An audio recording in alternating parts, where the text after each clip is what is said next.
Ел тарихына қатысты екі құнды кітап көпшілікке жол тартты. Алғашқысы әлемдік ориенталистикадағы Қазақстан деп аталады. Монография алғаш рет қазақ тілінде басылып шықты. Жинақтың авторы белгілі ғалым Мұрат Лаумулин. Кітапта шетел ғалымдарының қазақтар туралы жазған зерттеу еңбектеріне сараптама жасалады. Қазақтардың тарихы мен мәдениетіне қатысты батыстың көзқарасын осы еңбектен көруге болады. Бір кітапты оқу арқылы шетелдегі 1000 оқулықтың зерттеулерімен таныса аламыз дейді кітаптың тұсаукесеріне жиналған оқымысты сарапшылар. Тұсауы кесілген тағы бір кітап 18-19 ғасырдағы ұлы дала билеушілерінің дипломатиялық қызметіне арналған.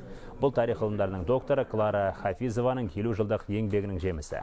Жинақта көшпенділердің саяси нарықтық өмірі мен өркениеті сөз болады. Ғалым Қытай және орыс деректеріне үңіле отырып, қазақ даласындағы сұлтандардың кең байтақ жерді сақтап қалудағы дипломатиялық іс-әрекеттері мен еңбектерін саралайды.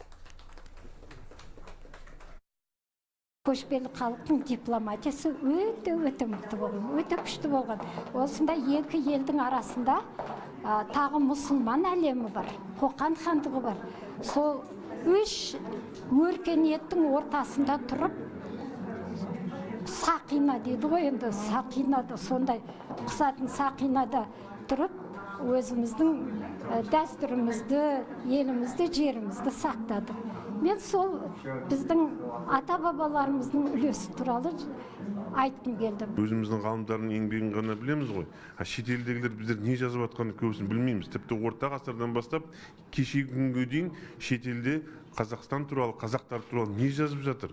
Соның бәрі де осы кітапта көрсетілген. Бұл өте ғалымдар үшін де және студент, оқырман жалпы Қазақстан тарихының, қазақ тарихының ізденушілерге өте құнды еңбек.